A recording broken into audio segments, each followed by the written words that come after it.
Ya, jadi hari ini kita bahas tentang laporan keuangan konsolidasi dengan cost method.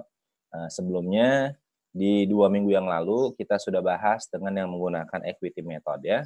Dan saya pikir biasanya kalau Mas Bastan itu sudah belajar ya 2 pertemuan di depan ya. Jadi paling saya hanya review ataupun hanya ngulang-ngulang dari yang kalian sudah pelajari sebelumnya ya. Nah, ini bedanya apa? Untuk akuntansi keuangan untuk laporan keuangan konsolidasi dengan menggunakan cost method ya. Nah, jadi sebenarnya mirip-mirip dengan equity method, cuma kalau untuk yang menggunakan cost method ya, untuk akun investment in S di laporan keuangan induk itu akan dicatat sesuai dengan nilai perolehan di awal ya. Jadi tidak seperti dengan menggunakan equity method di mana bahwa akun investment in S ya itu dicatat di laporan keuangan si P ataupun induk perusahaan itu sesuai dengan carrying value-nya ya. Nah, nanti di sini ada beberapa hal yang mesti harus dilakukan seperti membuat membuat adjustment. Oke, membuat adjustment untuk akun investment in S. Karena seyogianya untuk laporan keuangan konsolidasi dengan menggunakan cost method ya, ketika dia membuat laporan keuangan konsolidasinya, ini akun investment in S itu seperti dipulihkan kembali ataupun menggunakan equity method kembali ya. Nah, jadi nanti di sini kalau kita lihat untuk yang investment in S tidak mengalami perubahan walaupun dilakukan di tahun-tahun setelah tahun akuisisi ya, misalkan di tahun kedua, tahun ketiga, tahun keempat dan selanjutnya ya. Jadi nilai akun investment in S-nya katakanlah ya, di sini dengan menggunakan cost method ya. Kita tidak menggunakan untuk yang versi yang fair value method supaya lebih mudah untuk bisa memahaminya. Jadi tidak ada penambahan nilai investment in S ya. Nah, kalau untuk dengan menggunakan metode equity itu kan yang akan kita lihat di laporan laba rugi dari si induk perusahaannya itu adalah income from S ya. Tetapi kalau untuk ini yang cost method itu adalah dividend income. Kemudian untuk income allocation-nya seperti apa ya pada saat nanti terkait dengan adanya kenaikan nilai investment gitu ya, ataupun terkait dengan adanya income yang diterima oleh oleh si induk ya. Nah, income allocation-nya itu hanya untuk NCI saja. Jadi walaupun laporan keuangan konsolidasi kita ya, laporan keuangan konsolidasi si perusahaan dengan menggunakan cost method. Nah, bagaimana nasibnya untuk NCI?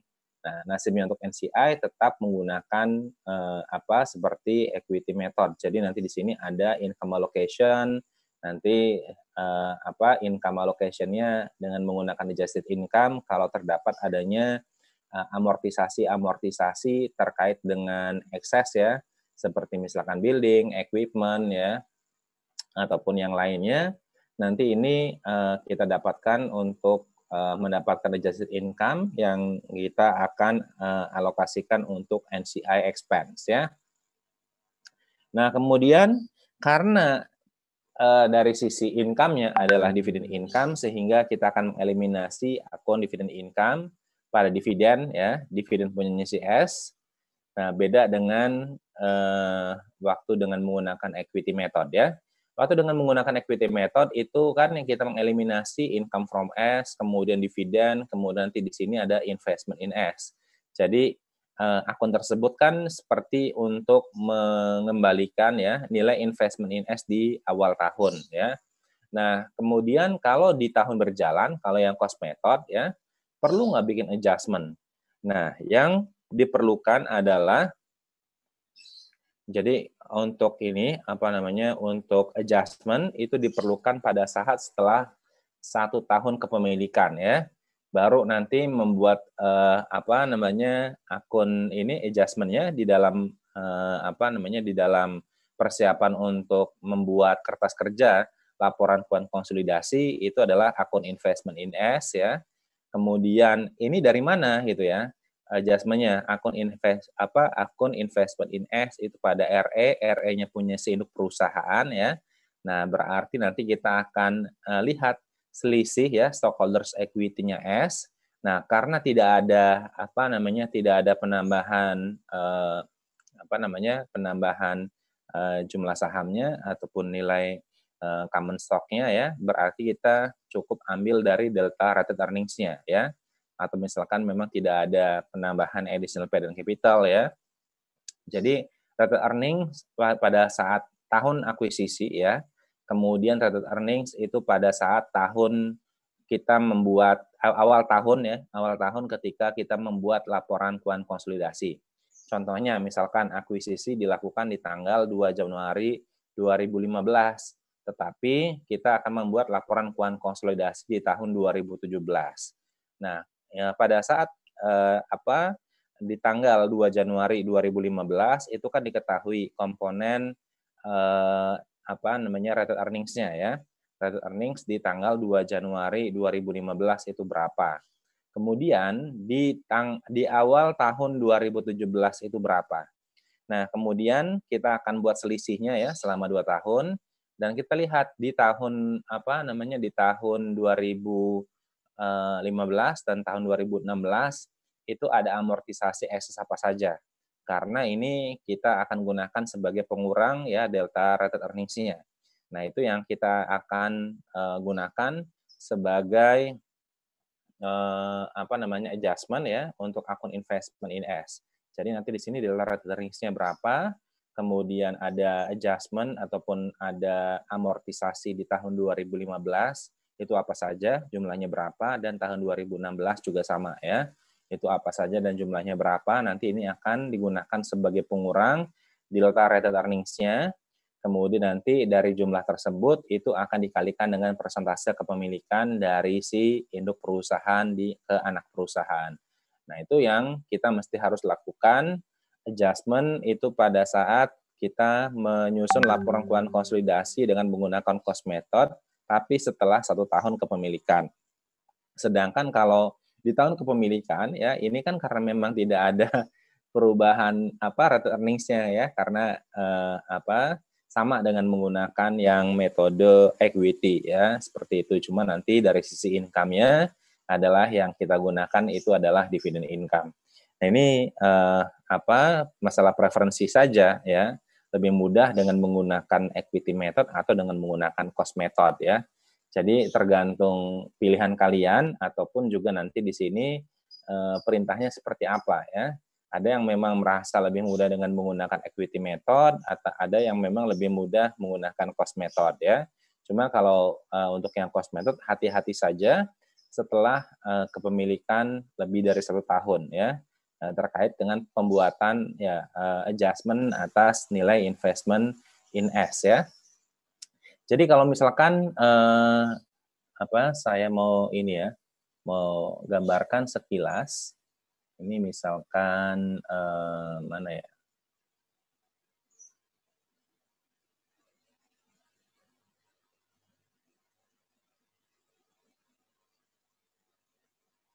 Ini misalkan kita buat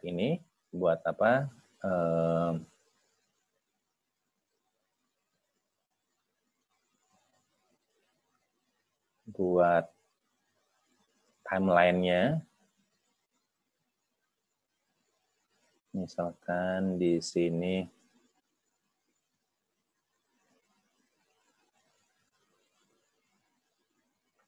gimana ya gambarnya?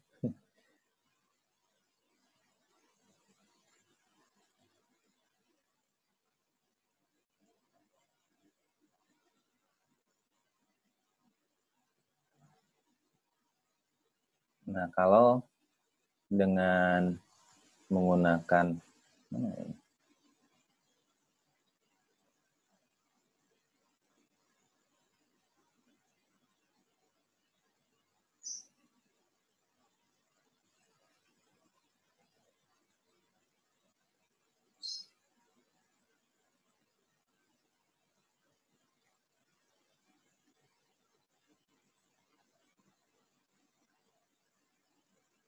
Misalkan di sini tahun 2017.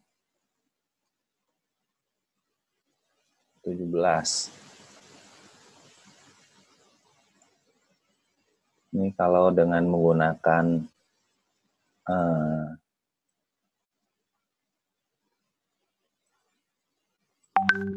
misalkan cost method.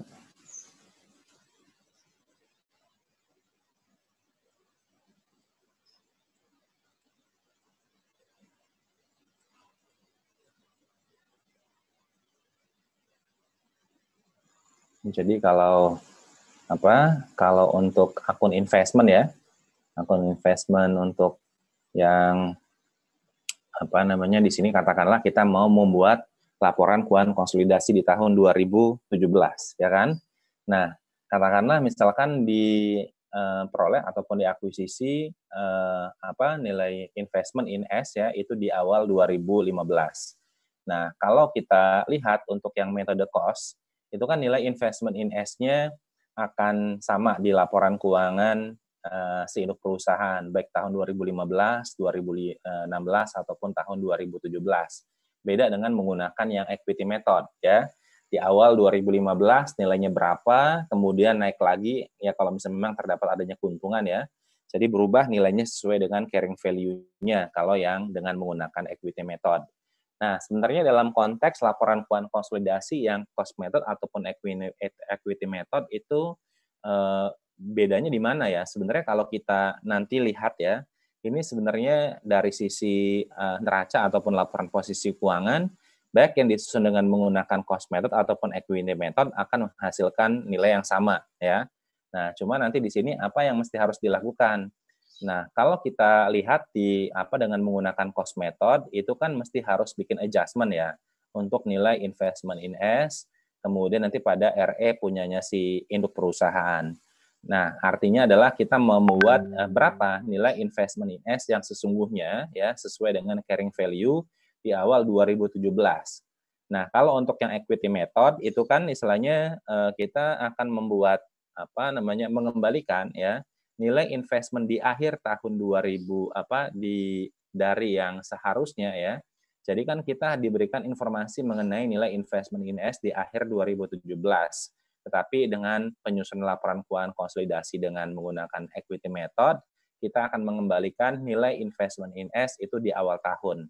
Nah, berarti kalau kita lihat ya kesimpulannya, berarti untuk eliminasi akun resiprokal ya, untuk investment in S di awal tahun 2017, kemudian sama akun stockholders equity-nya S itu kan dia akan sama. Jadi merujuk kepada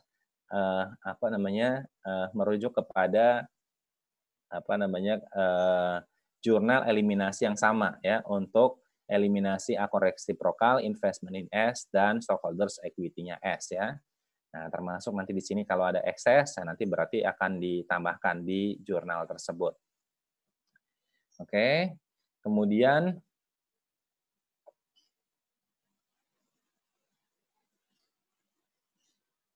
ini contohnya. Ya. Nah, contohnya di sini ada, ini sama ya sebenarnya contohnya dengan contoh menggunakan metode equity, cuma di sini saya menggunakan metode cost ya. Nah, PT Pramuka mengeluarkan biaya investasi sebesar 88 miliar untuk kepemilikan 80% sahamnya PT Salemba di tanggal 2 Januari 2016. Pada saat itu, equity PT Salemba terdiri dari capital stock sebesar 60 miliar dan RE sebesar 30 miliar. Kemudian seluruh ekses ataupun kelebihan implied value di atas book value-nya dialokasikan ke paten yang belum tercatat dengan masa manfaat selama 10 tahun. Net income dan dividen PT Salemba seperti ini di tahun 2016 dan tahun 2017 ya. Nah, di tahun 2016 net income-nya 25, kemudian dividennya 15. Sedangkan di tahun 2017 itu net income-nya 30, kemudian dividennya 15. Kemudian kalau kita lihat ya, apa yang mesti harus kita lakukan? Sebenarnya sama saja baik yang cost method ataupun equity method ya, kita membuat analisis untuk alokasi atas eksesnya. Berarti kalau kita lihat di sini cost of investment-nya 88, implied value-nya berarti dibagi dengan 0,8 jadi dapat 110 ya. Book value-nya book value of net asset punya PT Salemba sebesar 90. Jadi ada ekses sebesar 20. Sedangkan kalau untuk NCI berarti sebesar 22.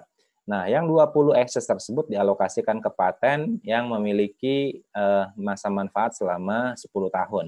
Berarti kita akan gunakan ya amortisasi paten itu sebesar 2 ya. Oke, di tahun 2016. Nah, kalau kita lihat untuk ini, untuk apa namanya, untuk alokasi ini ya, income dan dividen. Nah, ini untuk alokasi income, ini sebenarnya hanya untuk NCI. Kalau untuk yang CI itu hanya untuk menghitung secara ini aja ya, secara perhitungan saja, tapi tidak digunakan informasi tersebut untuk income-nya. Kenapa? Karena income dari metode cost tersebut nanti dari dividen ya, dividen income. Jadi nanti untuk alokasi income-nya digunakan untuk NCI sebagai NCI expense ya. Ini akan memunculkan NCI expense, kemudian ada dividen yang digunakan sebagai pengurang untuk mendapatkan nilai NCI-nya di tahun tersebut. Oke, kalau kita lihat untuk jurnal eliminasinya seperti ini. Jadi ada dividen income, kemudian pada dividen ya, itu sebesar 12. Kemudian memunculkan akun NCI expense itu 4,6, dividen 3, dan NCI sebesar 1,6. Kemudian untuk eliminasi akun resiprokal ya, investment in S dan ekuitasnya S. Jadi kalau kita lihat di sini ya, dengan menggunakan metode equity tidak ada perubahan ya karena masih di tahun berjalan. Ya, di tahun berjalan kemudian juga belum ada adjustment dari investment in S ya.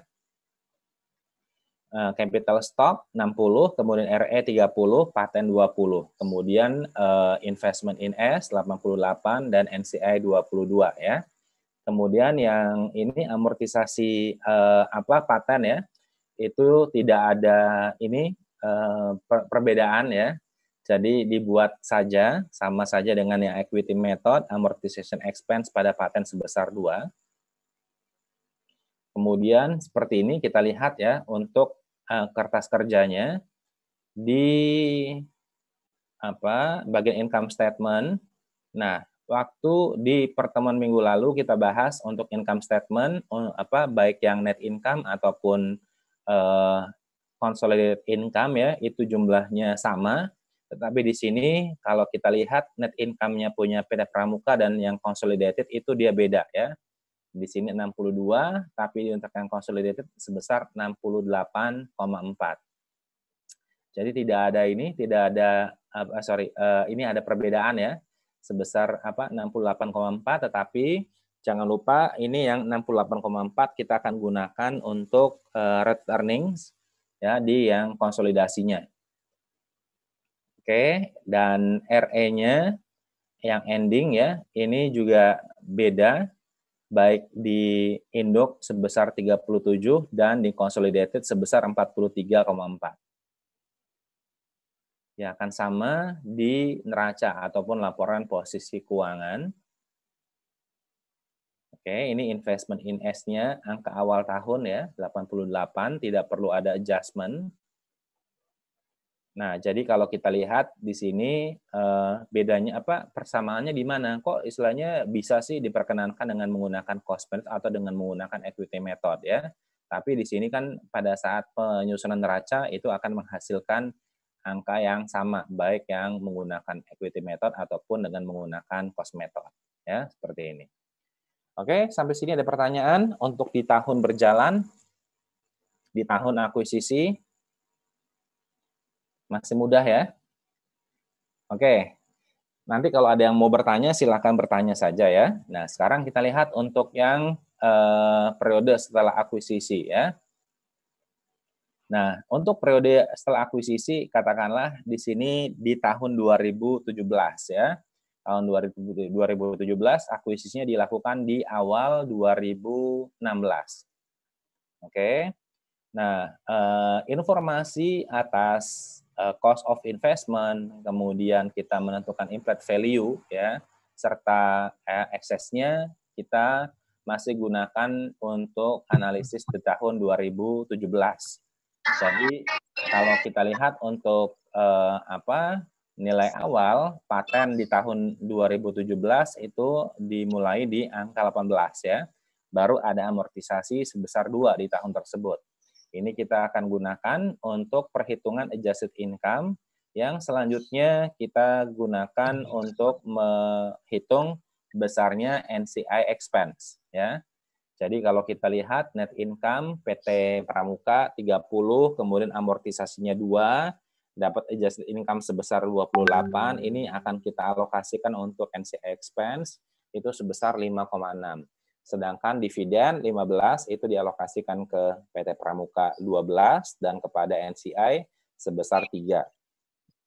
Nah, apa yang mesti harus kita buat di dalam persiapan kertas kerja konsolidasi di tahun 2017 ya.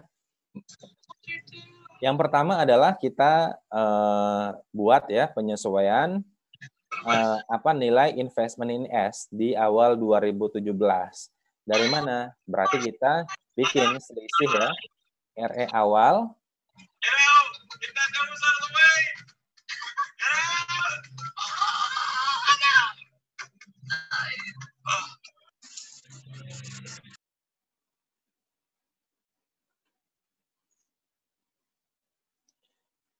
Oke, ya jadi kita lihat untuk RE awal 2016, kemudian kita bandingkan dengan RE awal 2017, itu selisihnya berapa ya.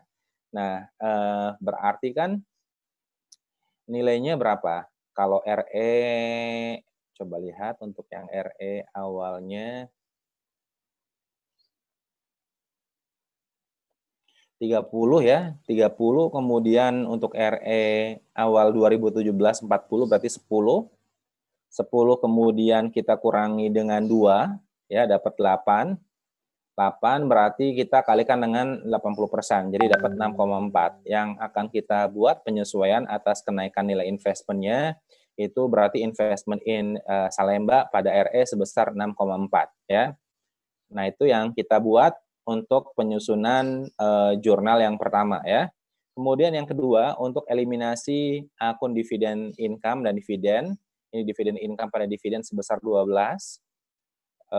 Yang ketiga, kita memunculkan akun NCI, ya di sini ada NCI expense, itu sebesar 5,6, kemudian dividen 3, kemudian NCI sebesar 2,6 ya. Kemudian untuk eliminasi akun resiprokal, investment in S dan ekuitasnya S ya, ini berarti capital stock sebesar 60, RE 40, kemudian paten 18 ya. Nah, sekarang kita lihat jumlahkan ini 60, 40, 18 itu dapat berapa? Dapat sebesar 118 ya. Coba kita kalikan dengan 80%. Berarti dapat berapa? 94,4 ya, ataupun kita juga bisa lihat ya di sini benar nggak 94,4 ya.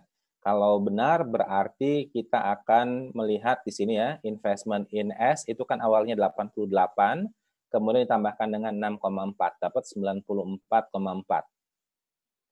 Nah, ini kalau misalnya memang sama, berarti nanti di sini benar tuh perhitungan investment in S-nya ya. Kemudian NCI itu 20% ya, itu dari 100 berapa? 118. Benar nggak?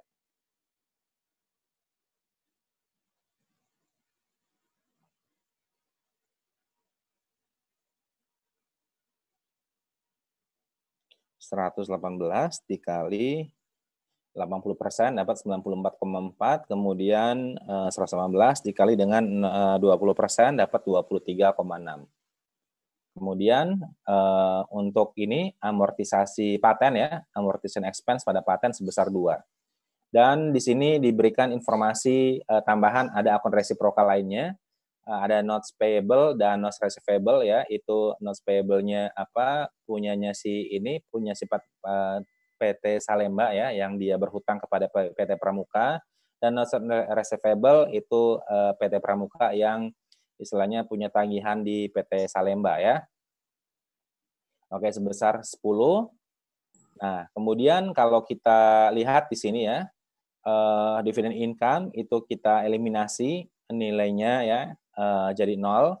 Kemudian ada NCI, ini NCI expense atau NCI share 5,6. Kemudian kita lihat untuk perbandingan net income punya PT Pramuka dan yang konsolidasi itu berbeda. Yang PT Pramuka itu sebesar 68, sedangkan yang konsolidasi sebesar 78,4.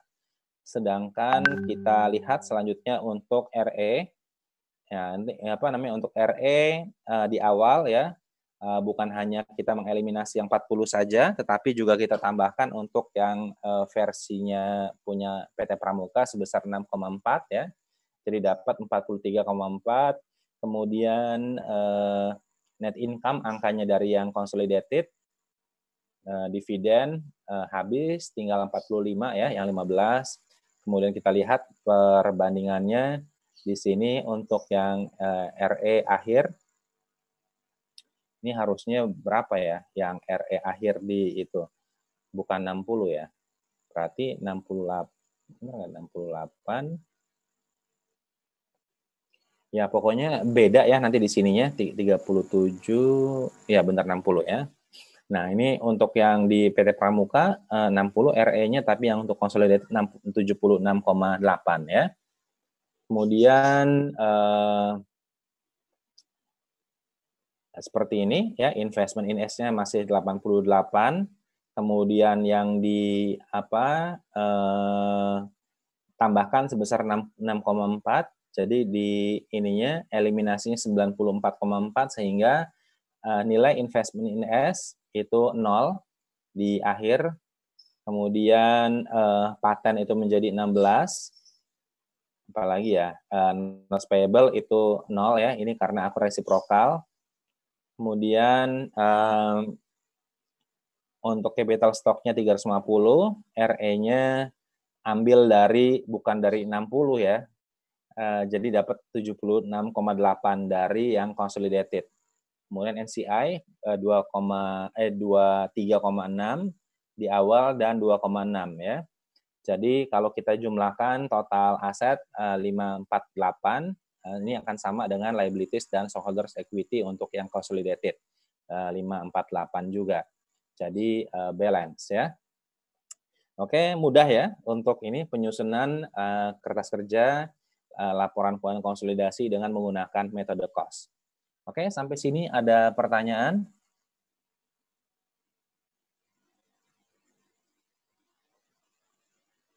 Oke, kalau tidak ada pertanyaan, kita masuk ke latihan ya. Nah, latihannya ini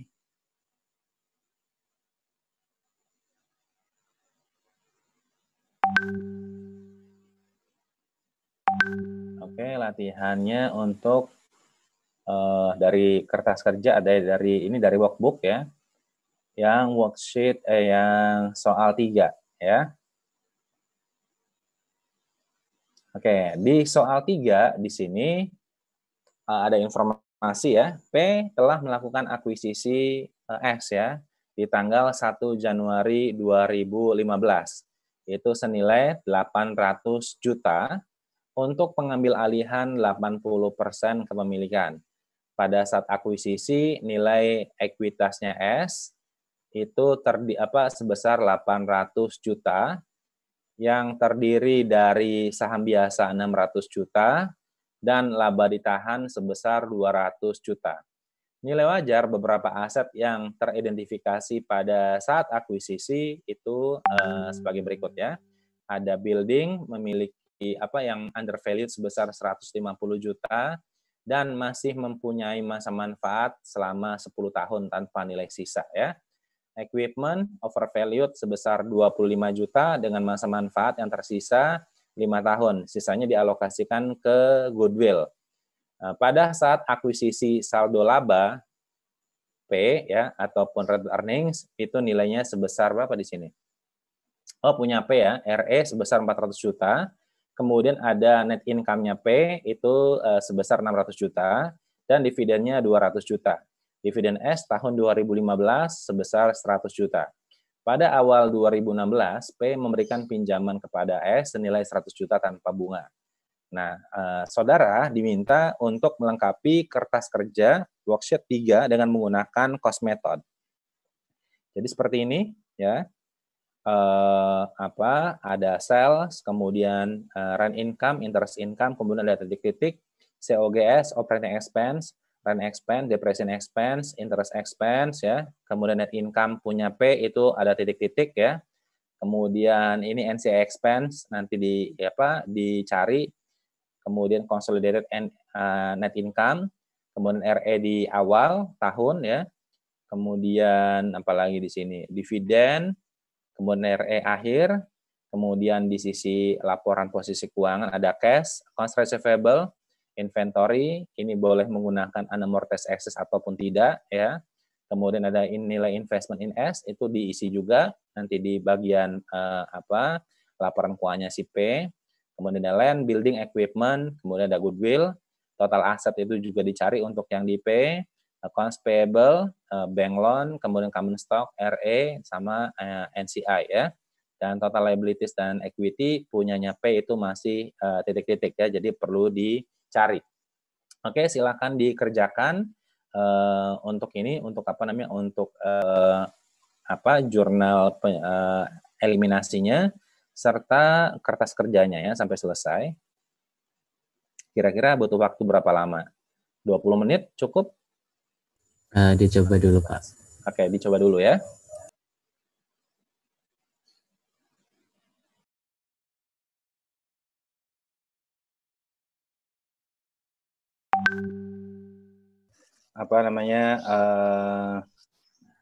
Petunjuknya ya, seperti yang tadi sudah saya sampaikan. Untuk yang pertama, untuk jurnal ini dulu deh. Untuk analisis alokasi ya. Oke, Yola silakan. Untuk eksesnya berapa dari soal tersebut?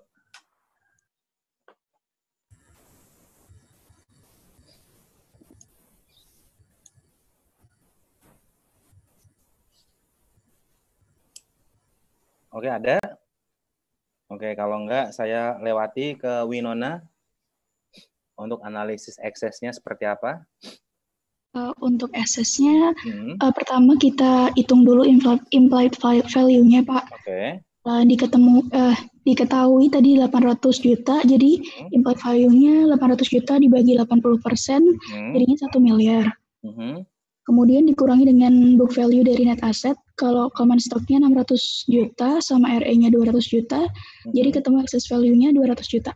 Oke, dialokasikan kemana saja? Dialokasikan ke undervalue building sama overvalue equipment. Kalau di buildingnya tadi ada 150 juta, untuk equipment-nya ada 25 juta. Kemudian goodwill-nya? Goodwill-nya 75 juta. Oke, cukup Winona. Iya Pak, terima kasih Pak. Sama-sama. Kemudian Wildan. Ya, Wildan untuk ini, untuk untuk income dan dividend allocation-nya seperti apa?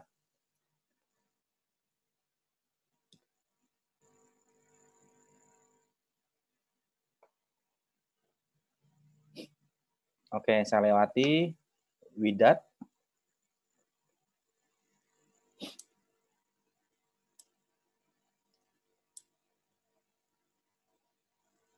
Oke, saya lewati juga. Tobi. Hadir, Pak. Ya, oke. Tobi, gimana untuk income allocation sama dividennya? Buat nyari NCI expense-nya, Pak. Ya, oke. Untuk mencari NCI expense kan diketahui net income-nya kan 400 juta. Oke. Nah, terdapat amortisasi sebesar 10 juta pada tahun itu. Itu buat yang 100%-nya. Kalau untuk mencari NCI expense-nya, kita dikaliin net income dikali 20%. Jadi 80 juta. Dan amortisasi juga dikali 20%, jadi 2 juta.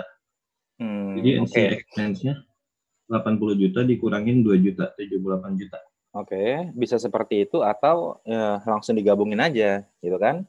400 juta dikurangi dengan 10 juta dapat 390 juta. Nanti hasilnya dikalikan dengan 20%-nya, dapat 78 juta. Oke, untuk yang dividennya, dividen allocation-nya? Untuk dividen allocation-nya,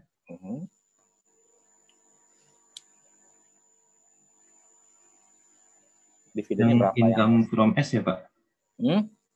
Mau mencari income from S ya? Enggak, dividennya. Dividen ini yang dialokasikan ke NCI dan yang dialokasikan ke itu. Apa namanya, si P-nya, NCI-nya, apa CI-nya. Untuk yang dividen dialokasikan ke CI-nya, kan dia ada dividen 100 juta. Oke. Dikali 80%-nya kalau buat itu. Jadi jurnalnya dividen income kepada dividen sebesar 80 juta. Oke. Untuk yang jurnal NCI-nya, dividennya dikali sama 20%, Pak. Jadi 20 juta.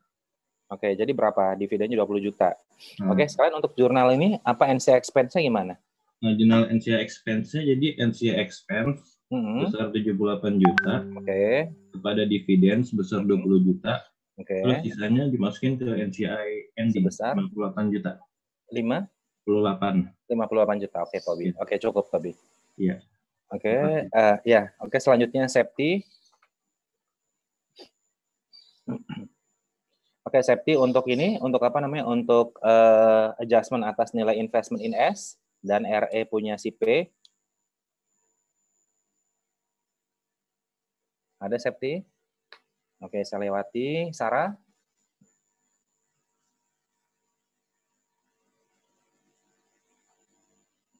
Oke, Rifda? Iya, Pak. Iya. Bagaimana caranya untuk mencari nilai adjustment untuk investment in S, kemudian penambahan RE yang punya P? Masih agak bingung, Pak, tapi coba ya. Ya, dicoba aja dulu. Nggak apa-apa. Jadi, kan RE di awal tahun itu 2015 itu 200 juta. Oke. Ya. Kemudian ditambah net income-nya 200 juta, sama dividennya 100 juta, jadi RE akhir tahunnya 300 juta. Oke. Kemudian jadi deltanya berapa? Beda RE-nya berapa? Berarti kan RE awal 2016 berapa? 2016.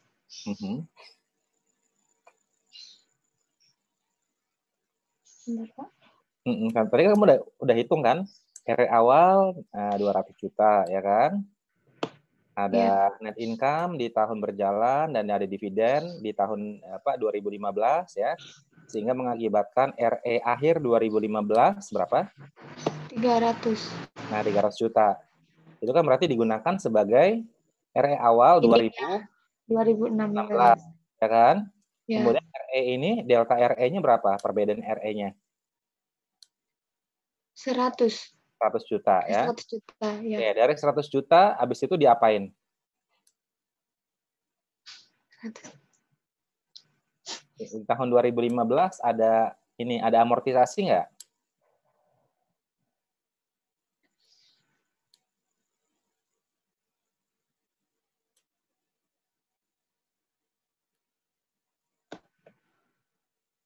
Yang building sama equipment. Oke, ya berapa amortisasinya? 15 juta buat building sama equipment-nya 5 juta. Oke, jadi berapa? Itu kan dia amortisasi. Oh iya. Ini jadi kan 190 juta. Masa 190 juta.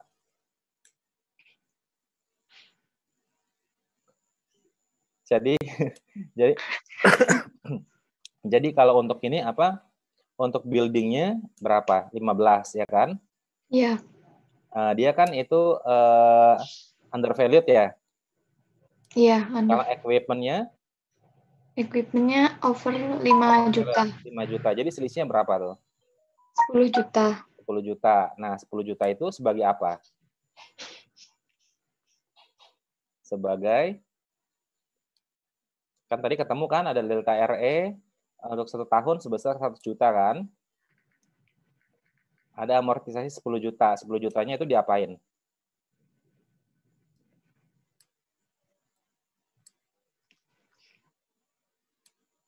Ditambah, dikurang, atau nggak dipakai? Dikurangkan sebagai pengurang. Sebagai pengurang. Oke, jadi berapa? Pengurang. Oke, jadi adjusted RE-nya berapa?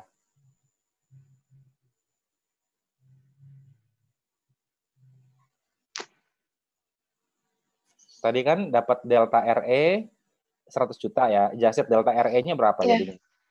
Delta RE-nya 100 dikurangi 10, 90. Oke, jadi yang adjusted-nya sebesar 90 juta. Oke, 90 juta. Itu yang mau kita pakai? 80. Oke, 80%-nya ya? Ya. Oke, jadi berapa? 80%. Jadi 72 juta. Oke, jadi gimana untuk bikin jurnal ini? Jurnal apa penyesuaian investment in S ya? Jadi investment in S pada return earning pay beginning-nya 72 juta. Oke, cukup Rifda. Pak. Bisa ya? Nggak apa-apa. Masih bingung. Ya, nggak apa-apa. Yang penting selain kamu cara-caranya jadi paham ya. Oke. Iya, Pak. Oke, Rifda cukup. Kemudian Rai ya. Oke, Rai. Untuk ini, untuk apa namanya? Untuk jurnal akun resiprokal yang stockholders equity-nya S dan investment in S bagaimana?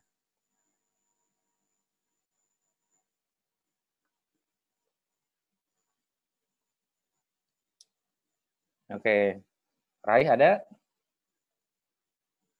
Rafika kalau gitu?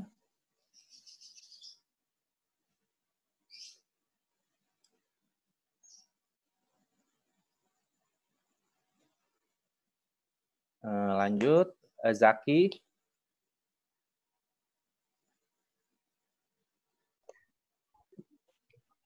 Nggak bisa jawab, Pak. Oke, kalau gitu Sasti. Hadir, Pak.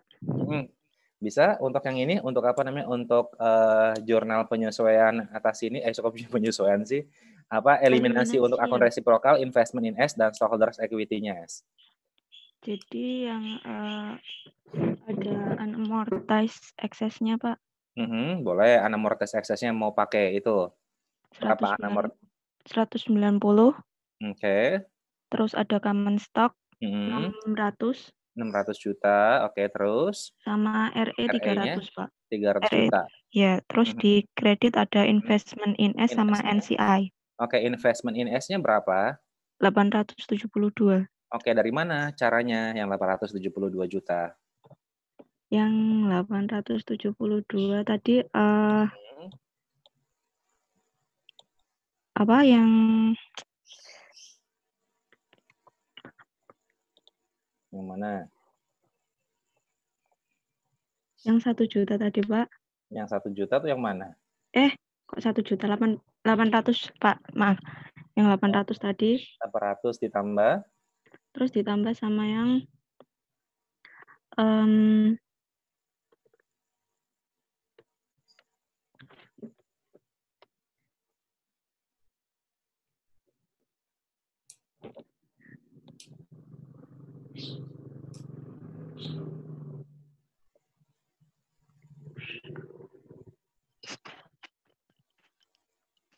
Halo? Ya. Sama yang mana? 800 juta tambah? Itu, Pak.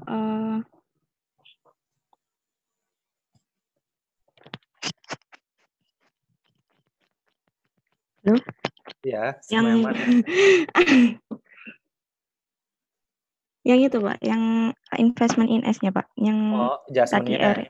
Iya, yang Oke, RE jadi beginning 800 tambah yang 72. Itu kan kalau kita ini ya, kita belum tahu nih investment in S-nya benar apa enggak gitu kan. Oke, sekarang kita cek Sasti ya. Common stock 600, RE 300, kemudian tadi yang unamortized excess berapa? Amortisasinya 190. 190. Coba kamu jumlahkan semuanya. $1.690. Oke, berapa tadi? 1.690.000. Bener nggak? 600 tambah 300 terus tambah 190 kan, Pak? Ya, 190 tambah, ya jadi 1.090.000 kan? Iya, Pak. Oke, kemudian kalikan dengan 80%. 872. Sama nggak? Sama, Pak. Oke, kalau sama berarti istilahnya lanjut ya? Iya, Pak. Oke, lanjut. Berarti investment INS-nya benar ya, 872. Kemudian NCI-nya berapa? NCI-nya sisanya, Pak. Berarti berapa? 20%-nya dari total tadi. Ya, 218 juta. Jadi kan kalau kita hitung seolah-olah ini kan kita dapat 872 dari yang 800 tambah 72. Iya, 72 kalau benar ngitung-hitungnya kan. Nah, kalau misalkan enggak kan kita mesti cek lagi nih di sini kan. Ada common stock, kemudian RE, kemudian unamortized excess ya kan. Kemudian kalau kita hitung investment INS dari yang tadi 800 tambah 72, ya nggak apa-apa sih kalau hitungan yang 72-nya benar gitu kan. Nah, kemudian nanti NCI-nya kan cuma tinggal mengurangkan saja. Nah, cuma kalau kita jadikan patokan yang tadi common stock, RE, unamortized excess gitu ya. Nah, ini kan berarti bisa 80%-nya ke investment INS dan NCI-nya 20%. Pas nggak yang investment INS-nya? Oh, ternyata sama 872 nih kan. Nah, berarti setelah kita berpikir bahwa nanti di dalam kertas kerja itu dia saldonya akan 0 gitu ya. Oke, satu lagi ini Sasti. Untuk yang ini jurnal eliminasi dividen income-nya gimana? Jurnal eliminasi gimana, Pak? Maaf. Yang dividen income-nya gimana? Kan tadi kan sudah dihitung tuh sama siapa? Sama siapa ya? Sama Toby ya kalau nggak salah. Nah, tadi kan ada income allocation, ada dividend allocation kan? Nah, ternyata kan kalau untuk yang income allocation itu kan hanya untuk NCI sebagai NCI expense. Yang dividend allocation itu kan nanti ada yang punyanya CI sama yang NCI. Yang punyanya CI tadi dihitung sama Toby itu sebesar berapa tadi? 80. Oke, 80. 100 juta. Oke, jadi dapat 80 juta ya. Iya. Nah, berarti kan nanti di sini ada jurnal eliminasi ya untuk mengeliminasi dividen income sama dividen. Gimana ini jurnalnya? Dividen income pada dividen, Pak. Oke, cukup Sasti. Iya, Pak. Baik, terima kasih. Ya, sama-sama. Kemudian untuk siapa namanya? Nur Ivani. Iya, Oke, Pak. ya. Bagaimana untuk jurnal amortisasi building sama equipment? Amortisasi building ya, Pak? Depreciation expense terhadap building 15. Oke. Terus equipment terhadap depreciation expense 5 juta. Oke. Nah, selain jurnal-jurnal itu ada jurnal lagi nggak? Yang resiprokal. Oke, iya. Ketemu kan ada resiprokal. Oke, gimana resiprokalnya? Akun payable terhadap akun receivable, Pak. Oke. Berarti sebesar 100 juta. Oke. Nah, di sini kan ada dividen ya, sebesar 100 juta ya. Misalkan nih, satu lagi nih. Dividen dibayarkan 2 kali setahun, yaitu sebesar 50 juta dan 50 juta ya di tahap pertama, yaitu di tanggal 1 April dan di tanggal misalkan 1 Desember 50 juta. Nah, yang tanggal 1 Desember itu belum dibayarkan, tapi istilahnya sudah diumumkan. Nah, berarti nanti di sini ada apa? Ada jurnal, Pak? Iya, ada jurnal nggak kira-kira? Menurut Nur? Ada, Pak. Mungkin ada. Gimana jurnalnya? Jadi kan ini kan dividen S itu kan 100 juta ya kan totalnya. Ya. Nah, kemudian ternyata pembayaran dividen dilakukan di setiap tanggal 1 April dan tanggal 1 Desember, masing-masing sebesar 50 juta. Namun, yang sebesar 50 juta untuk tanggal 1 Desember itu belum dibayarkan. Oh. Nah, kira-kira ada jurnal nggak? Dividen payable boleh nggak sih, Pak? Oke, boleh. Oke, dividen payable-nya ada berapa totalnya? 50 juta. Oke, 50 juta. Kira-kira menurut Nur ada ini nggak? Ada jurnal eliminasi nggak? Kayaknya sih ada, Pak. Kayak gimana? Kalau ada. Apa pada apa jumlahnya berapa? Dividen terhadap dividen payable. Masa?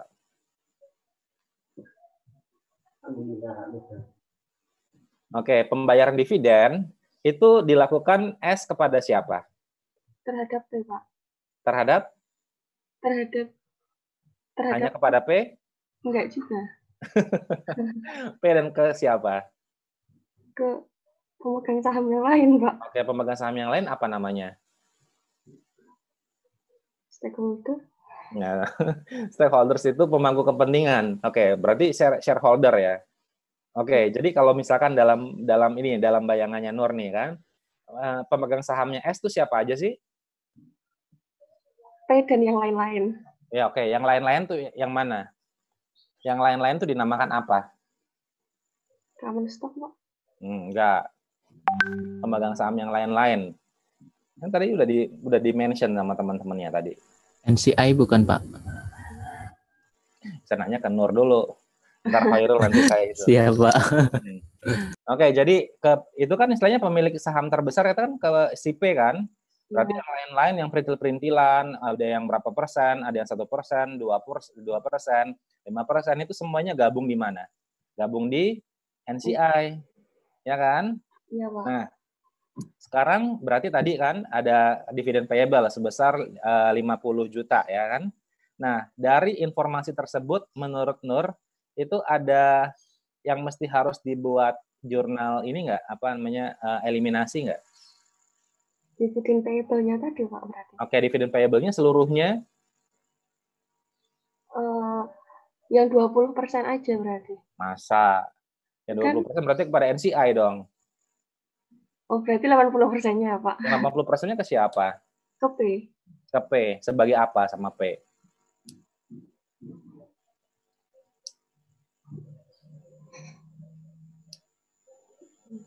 Ya, belum dibayarkan itu apa namanya?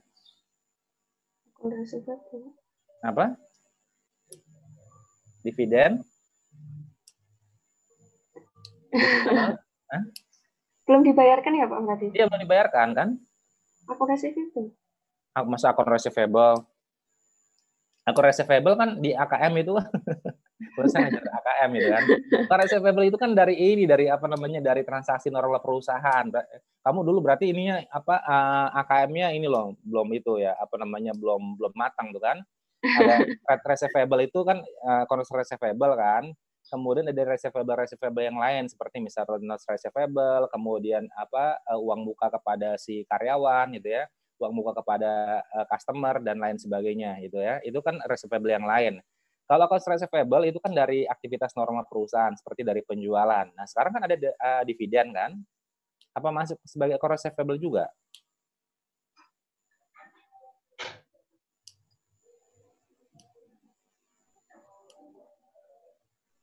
Oke, cukup Nur kalau gitu. Oke, Nisrina bisa bantu?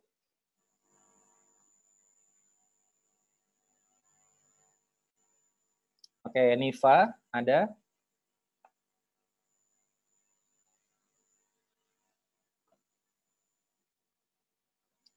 Oke, Nabila? Niva ada, Pak. Oke, Niva. Iya, Pak. Niva bisa bantu nggak tadi? Tadi kan saya ngobrol-ngobrol sama Nur kan, terkait dengan kalau misalkan tadi ada dividen kan, selama 1 tahun itu sebesar 100 juta. Kemudian dividen tersebut dibayarkan 50 juta di tanggal 1 April dan di tanggal 1 Desember. Nah, tapi yang di tanggal 1 Desember itu belum dibagikan, baru diumumkan saja. Akibatnya apa? Belum. S, ya di pembukuannya S ada apa di sini? Dividen payable. Oke, ada dividen payable. Nah, terus menurut Nifa, ada ini nggak? Ada jurnal eliminasi yang mesti harus dilakukan nggak? Ada mungkin, Pak. Ya, ada mungkin. Oke. Yang pasti dong. Ada, Pak, ada. Ada, oke. Apa tuh? Dividen payable pada dividen receivable. Berapa jumlahnya? 50 juta, Pak. Masa 50 juta yakin? Oh, bukan 50 juta kali 80%. Berapa? 40 juta. 40 juta. Jadi kalau di laporan keuangan konsolidasinya, dividen receivable berapa saldonya? 40 juta. Masa sih? 0 dong, Pak. Oke, 0. Kemudian dividen payable berapa saldonya di laporan keuangan konsolidasi? 0 juga, Pak. Masa sih 0? Oh, berarti ada 10 juta. Oke. Kenapa istilahnya cuma 40 juta yang dieliminasi? Karena berarti yang resiprokalnya itu kan antara yang P sama S-nya. Nah, gitu. Terus yang 10 juta lagi yang dividen payable itu utangnya S kepada siapa? Kepada NCI. Nah, itu oke. Seperti itu ya. Nah, itu kamu udah ngerti itu. Jadi istilah gini, mungkin ya ada informasi yang tidak disampaikan secara lisan ya, secara tertulis ya. Tapi ternyata di situ misalkan ada dividen receivable sama dividen payable. Kalau misalnya harus lingkari bahwa itu merupakan akun resiprokal yang harus dieliminasi. Yang dieliminasi berapa? Ya sesuai dengan berapa persen yang dimiliki oleh si P sahamnya kan. Nah, sedangkan nanti pada saat di laporan keuangan konsolidasi nanti di sini ada masih tersisa dividen payable itu yang sebesar sisanya, yaitu tadi ya contohnya 10 juta. Nah, itu yang mesti harus hati-hati jangan sampai tidak dieliminasi karena itu merupakan akun resiprokal. Bukan hanya accounts receivable, account payable saja, notes payable, notes receivable saja, tapi dividen payable dan dividen receivable pun juga sama dieliminasi. Cuma bedanya apa? Kalau untuk yang dividen receivable itu kan memang sesuai dengan porsi kepemilikannya ya. Beda dengan AR, AP, NP, NR itu kan semuanya ya. Jadi angka kalau di laporan keuangan P dan di laporan keuangannya S kita bisa cross check. Oh, jumlahnya sama. Tapi kalau untuk yang dividen payable dan dividen receivable itu istilahnya kan memang nggak sama. Karena apa? Kalau dividen receivable itu kan sesuai dengan porsi kepemilikannya. Berapa persen? Katakanlah tadi 80%. Berarti kan istilahnya akan ada di pembukuannya P dividen receivable sebesar 40 juta, sedangkan di pembukuannya S ada dividen payable sebesar 50 juta. Jadi nanti di sini kita akan eliminasi ya dividen payable pada dividen receivable sebesar 40 juta. Dampaknya seperti apa? Tadi yang Nifa sampaikan bahwa nanti di sini di laporan keuangan konsolidasi dividen receivable saldonya 0. Tapi yang dividen payable itu saldonya masih 10 juta. Nah, kenapa demikian? Karena yang 10 juta ini kan punya NCI. Jadi antara S dengan NCI itu tidak ada kaitannya terkait dengan resiprokal. Jadi resiprokal itu hanya P dan S selaku induk dan anak perusahaan ya. Nah, itu kira-kira terkait dengan jurnalnya ya. Oke, sekarang kita bahas untuk di laporan keuangan konsolidasinya ya. Oke, untuk apa ya? Oke, saya mau nanya yang titik-titik dulu ya. Oke, Nifa udah, Nabila? Ada Nabila? Ada, Pak. Oke, Nabila, untuk titik-titik yang pertama di bawah interest income itu kamu isi apa? Dividen income, Pak. Berapa jumlahnya? 80 juta. Oke, 80 juta. Kemudian net income-nya P berapa? Net income-nya P. Yang titik-titik itu? 1.500.000, Pak. 1 miliar? 1.500.000. Oke, cukup Nabila. Oke, kemudian Amir. Untuk yang titik-titik selanjutnya, di sini RE awal P berapa?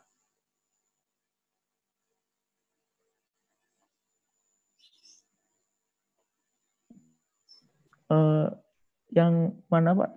Yang ini titik-titik ini nih, titik-titik apa? Yang RE tanggal 1 Januari berapa? 880, Pak. Masa 880? Bentar.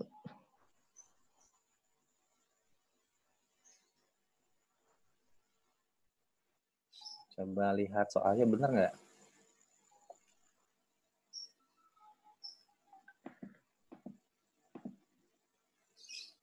Iya, Pak, 880. Masa sih? RE awal gimana di sini?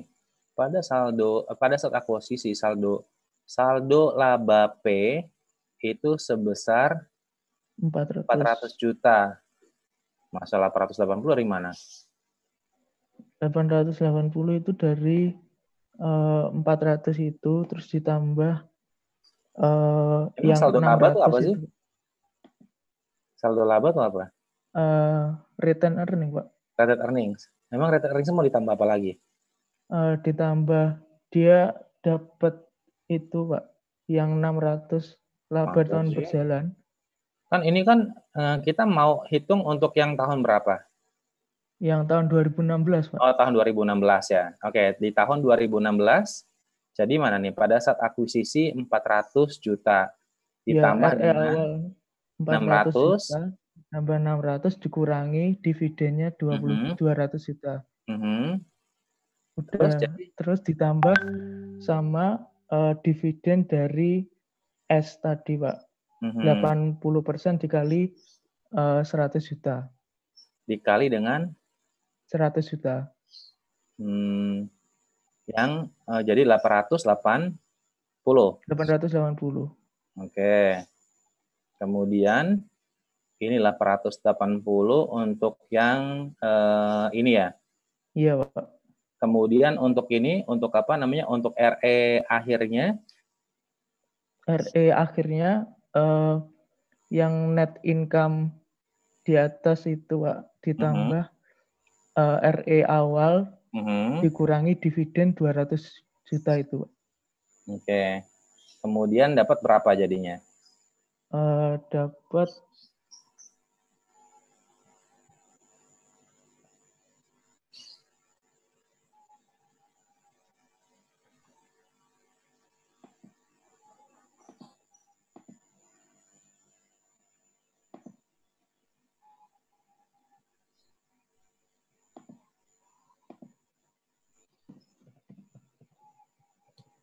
$880 tambah 1.500.000 1.500.000 juta ya? Iya. Kemudian dikurangi dengan 200 juta. 2180, Pak. Jadi 2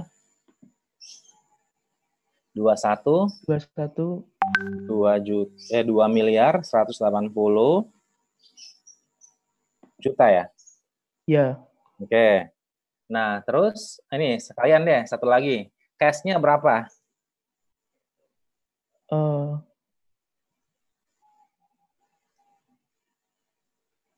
Oke.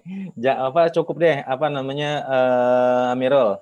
Iya, Pak. Ya, sekarang ke Adrian aja. Oke, Adrian ada? Ada, Pak.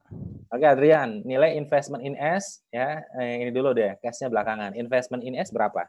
800 juta, Pak. 800 juta ya. Iya. Terus untuk ini, untuk apa namanya, untuk RE tanggal 31 Desember berapa? Sama main di atasnya, Pak, tadi 180 juta. 2 miliar 180 juta ya. Terus jadi total ini liabilities dan equity-nya berapa? Total liability dan equity-nya 9 miliar 930 juta, Pak. 9 miliar 930 juta. 30 juta. Oke, jadi jumlah kas-nya berapa? Sisa itunya aja, Pak, yang tadi 9 miliar 930 juta. Kemudian dikurangin dengan saldo AR, inventory, investment, land, building, equipment. Iya, berapa jadi jumlahnya? Sisanya 3M 30 juta, Pak. 3 miliar 30 juta. Oke. Cukup, Adrian. Ya, Pak. Oke, lanjut ya. Untuk ini apa Lenggarani Saya, Pak. Ya. Untuk ini apa namanya? Untuk consolidated net income-nya berapa ya? Consolidated net income-nya itu 1 miliar 810 juta, Pak. Dari mana? Coba kita lihat. Untuk yang sales-nya berapa? Yang sales-nya itu 5 miliar 850 juta. Oke. Rent income? Rent income-nya 40 juta. Interest income-nya 50 juta. Oke. Dividen income-nya 0. Oke. COGS-nya 2 miliar 550 juta. Oke. Operating Terus expense? operating expense 690.000. Rent expense 109.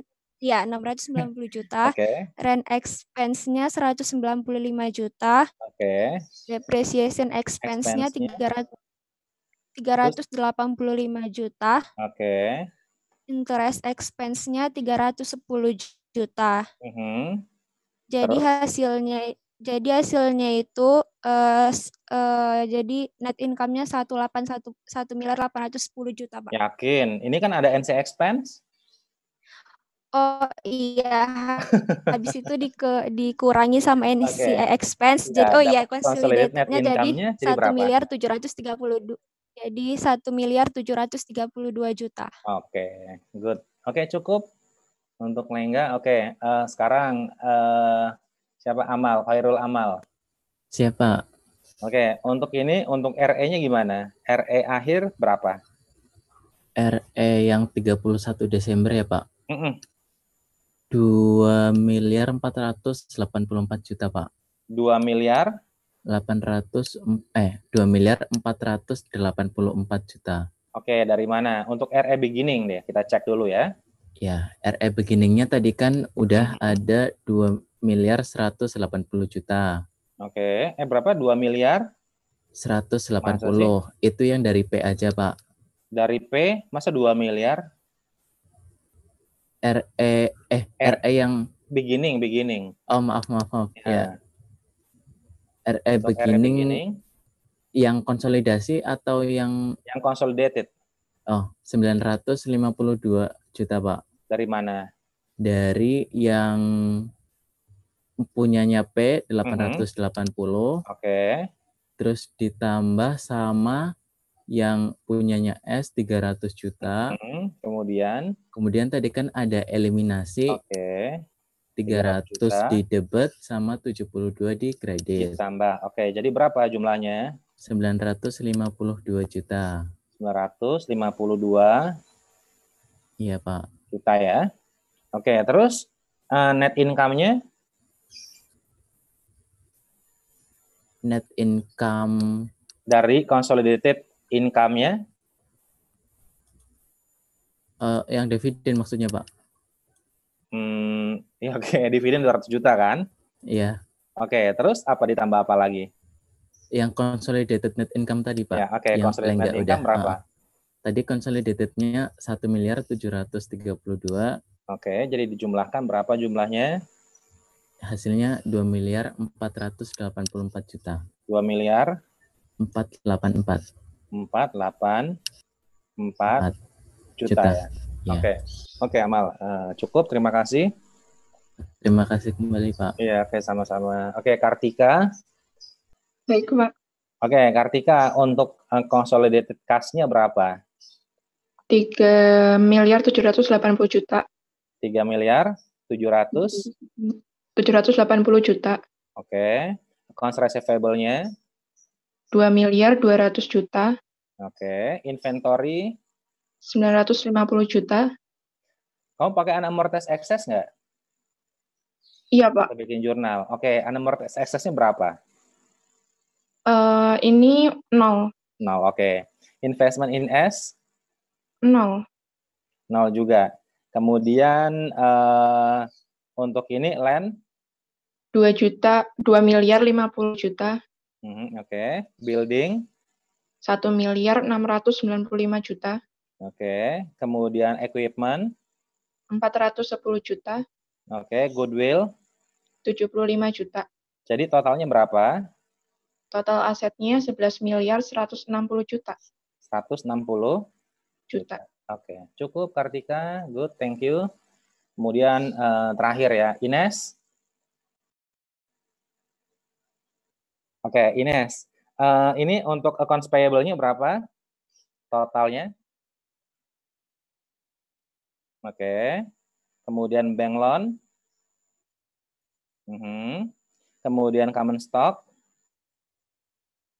Oke, RE.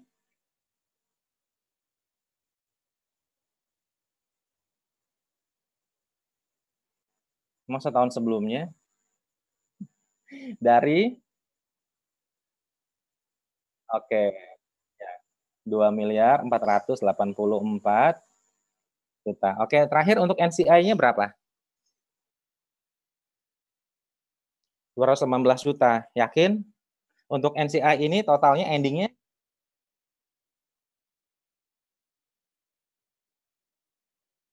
Kalau yang beginning berapa? 218 juta. Kemudian NCI yang berjalan? Terus totalnya berapa? NCI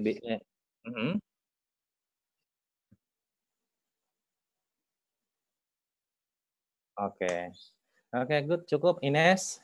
Oke, ya. Oke, ini untuk pembahasan ini ya, pembahasan yang kertas kerja 3 ya. Saya pikir tidak terlalu ada masalah, paling istilahnya menentukan yang titik-titik ini ya, khususnya untuk yang RE, kemudian RE, kemudian cash ya. Kalau RE-nya salah, nah berarti nanti cash-nya juga salah gitu ya.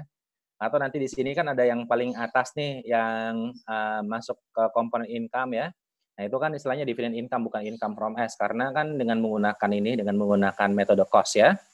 Oke, ini terkait dengan kertas kerja yang worksheet 3 ya. Ini ada pertanyaan nggak? Pak, izin bertanya. Oke, silakan. Saya masih bingung, Pak, yang return earning awal 1 Januari 2016. Pertamanya RE awalnya kan 400 juta. Yang ditambah sama separated net income-nya 600 juta. Betul. Dividennya 200 juta. Nah, selanjutnya kenapa itu ditambah sama dividen S yang 80% dikali 100 juta ya, Pak? Ya, karena kita kalau berbicara mengenai masalah separated net income, itu berarti hanya net income yang memang dari aktivitas dia biasa, dari aktivitas normalnya si P yang utama gitu ya. Nah, kenapa akhirnya mesti harus ada dividen income ya? Ini merupakan income yang diperoleh oleh P itu atas investasinya dia di S itu dalam bentuk dividen. Sehingga nanti di sini untuk untuk yang net income-nya P itu sendiri sebenarnya adalah bukan yang 600 juta, tapi nanti di sini 600 juta ditambah dengan yang tadi dia dapat dividen berapa? Sebesar 80 juta ya. Jadi 680 juta. Nah, ini istilah-istilah ini sih yang membuat kadang membingungkan ya. Jadi istilahnya bukan hanya mahasiswa saja, kadang juga istilahnya antara dosen juga suka bingung ya. Nah, istilah separated net income ya artinya adalah net income yang memang hanya diperoleh dari si P. Jadi kalau misalkan nanti ini ya ada informasi mengenai separated net income P dan separated net income S. Berarti istilahnya net income-nya P ya ini hanya net income yang diperoleh dari aktivitas normal ataupun aktivitas operasinya si P saja. Nah, tapi kalau kita bicara mengenai net income-nya P, berarti istilahnya nanti di sini net income meliputi yang operasi termasuk sama income yang diperoleh dari aktivitas lain seperti dari investasi. Nah, ini yang istilah-istilah itu sih kalau menurut saya Gesi ininya. Ya, itu keywordnya itu mesti harus dilingkari nanti. Informasinya apa di sini separate net income ya berarti istilahnya ini income yang net income yang memang hanya diperoleh dari aktivitas normal perusahaan si P ya. Jadi belum ada tambahan tambahan net income dari aktivitas income dari investasi dalam bentuk dividen income seperti itu. Berarti Pak kalau misalnya nanti di soal itu nggak ada separated jadi dia income aja berarti dia udah include sama dividen income. Betul ya. Jadi nanti di situ informasinya diperhatikan ya. Apakah memang net income-nya P? Kalau net income-nya P berarti kan nanti kalau kita lihat di dalam laporan keuangan kan di sini kan? Iya. Ya kan? Nah, berarti istilahnya nanti di sini kan untuk dividend income masuk di sini semuanya. Tapi kalau kita bicara mengenai separated income ya, berarti istilahnya yang dividend income-nya itu nggak dimasukin. Ya, dan biasanya kalau separated income itu disampaikannya dalam bentuk ini, dalam bentuk apa namanya kalimat seperti itu, atau misalnya dalam bentuk tabel biasa misalkan ya, separated net income dan separated dividend P dan S di tahun 2015 dan tahun 2016 adalah sebagai berikut. Nah, seperti itu. Oh, baik, Pak. Terima kasih, Pak. Oke, sama-sama. Oke, ada yang lainnya? Izin bertanya, Pak. Terkait dengan yang tadi Bapak bilang adjusted RE ya, Pak? Adjusted delta RE. Iya, itu kan tadi Bapak bilang maksudnya kemungkinan ada kesalahan dalam menghitung gitu ya, Pak. Itu yang buat rancu biasanya di bagian mana sih, Pak? Di bagian amortisasi. Oh, amortisasinya belum dijumlah gitu ya, Pak? Iya, belum dijumlah atau ternyata misalkan di tahun pertama nih di sini kan ada excess inventory banyak biasanya di tahun pertama ya, ada inventory, ada misalnya ada current asset dan lain-lain gitu ya. Biasanya informasi misalkan ini akuisisi dilakukan di awal Januari 2015 gitu kan. Excess-nya dialokasikan ada ke ada current asset, kemudian ada inventory gitu ya. Kemudian ada building equipment dan sisanya dialokasikan ke paten. Oke, Amal? Berarti ya. Nah, itu kira-kira seperti itu. Nah, kemudian ternyata kita menyusun laporan keuangan konsolidasinya di tahun 2017. Gitu kan? Nah, ternyata ya kalau inventory ada current asset istilahnya udah selesai di tahun pertama. Di tahun kedua itu yang kita lihat ini kan amortisasi untuk yang misalkan paten, kemudian tadi building sama equipment. Nah, kesannya ya inventory sama ada current asset itu nggak sebagai pengurang. Kesannya seperti itu. Padahal kita mesti harus lihat di tahun pertama ada amortisasi apa saja jumlahnya berapa. Di tahun kedua ada amortisasi apa saja jumlahnya berapa. Itu kemudian kita gabungkan sebagai pengurang delta RE ya dari awal Januari 2015 sampai dengan awal 2017. Kemudian nanti hasilnya berapa itu yang merupakan adjusted delta RE yang selanjutnya akan kita kalikan dengan persentase kepemilikan PDS. Nah, itu yang akan kita buat adjustment-nya investment in S pada RE. Kemudian untuk ngecek benar atau enggaknya itu berarti tadi harus yang eliminasi ini dulu ya, Pak, yang investment in S, terus baru dikalikan dengan persentase kepemilikan gitu, Pak. Betul ya. Jadi kalau kalau kita lihat untuk yang investment in S yang tadi itu kan kita bisa telusuri nih, selalu investment in S kalau yang cost method itu kan istilahnya akan sama ya. Misalkan dari mulai awal tahun akuisisi sampai dengan katakanlah tahun ketiga gitu kan.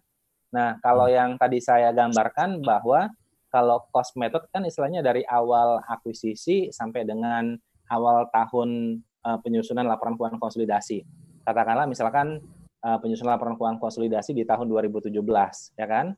Nah, berarti kan akan kita tarik nih investment in S di awal Januari 2015 sampai dengan awal Januari 2017 itu berapa seharusnya. Nah, kembali lagi ternyata kalau kita bandingkan dengan yang equity ya, ini kan sebenarnya yang mau kita eliminasi investment in S-nya akan sama. Ya kan? Iya, Pak. Kalau yang equity istilahnya kan kita menggunakan angka di akhir tahun 2017. Kita tarik mundur ke awal Januari 2017. Seperti itu kan?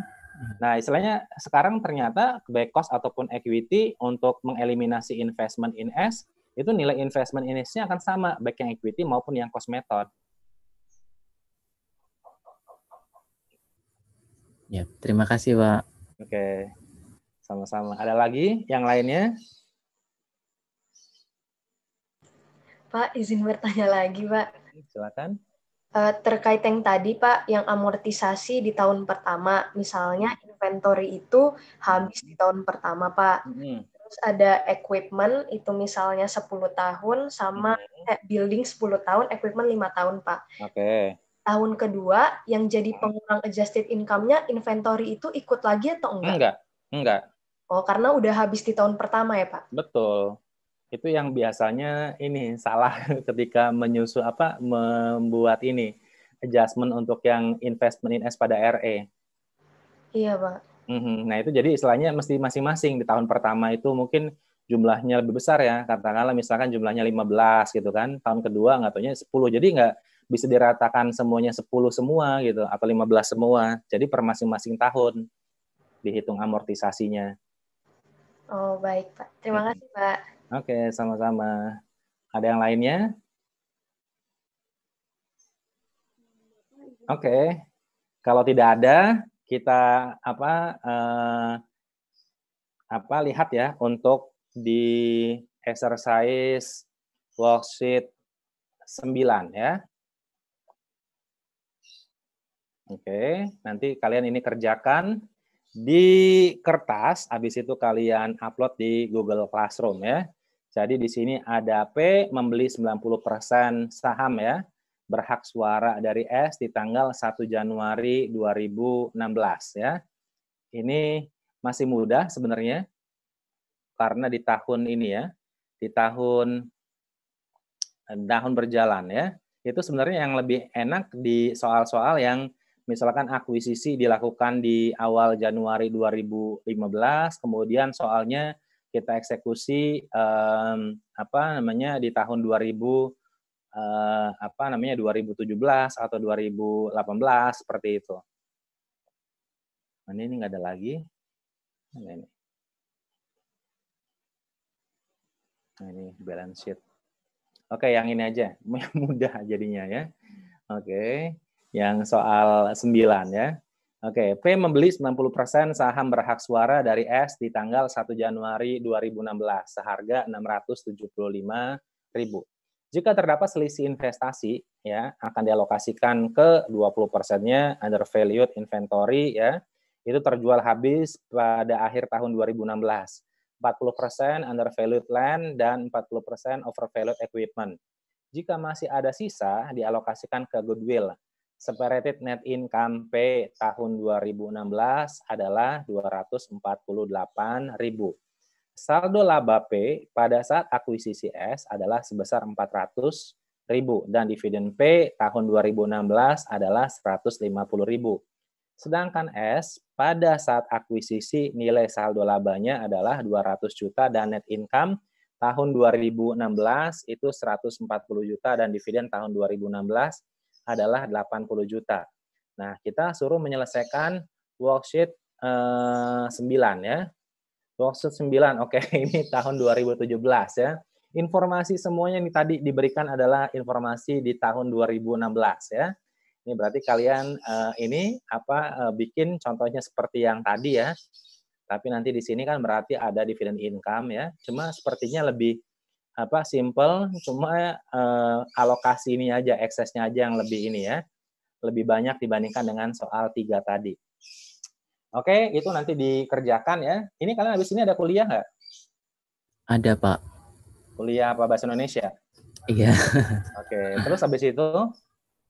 Sudah, Pak, bahasa Indonesia aja hari ini. Ya sudah, berarti nanti kalian coba kerjakan itu nanti di-upload di Google Classroom ya, sebaiknya hari ini. Jadi saya tunggu sampai jam 6 sore ya. Oke, kira-kira seperti itu saja ya materi yang kita bahas hari ini. Kita ketemu lagi berarti hari Jumat ya. Hari Jumat berarti sudah dengan berarti kita sudah bahas intercompany profit transaction untuk yang inventory ya. Dan mudah-mudahan ya, walaupun memang kita belajar, sebenarnya kalau belajar seperti ini saya biasanya dengan menggunakan papan tulis ya, cuman papan tulisnya mungkin dengan kertas ya, cuma istilahnya bakal lebih lama lagi untuk menyampaikannya. Tapi saya pikir tadi dengan diskusi-diskusi bersama dengan teman-teman semuanya yang mendengarkan itu bisa paham ya. Tadi mungkin ada beberapa yang seperti Zaki, aduh saya masih belum bisa jawab gitu ya. Tapi dengan tadi mendengarkan teman-temannya, menjawab dan berdiskusi dengan saya, itu mudah-mudahan bisa mulai dipahami ya.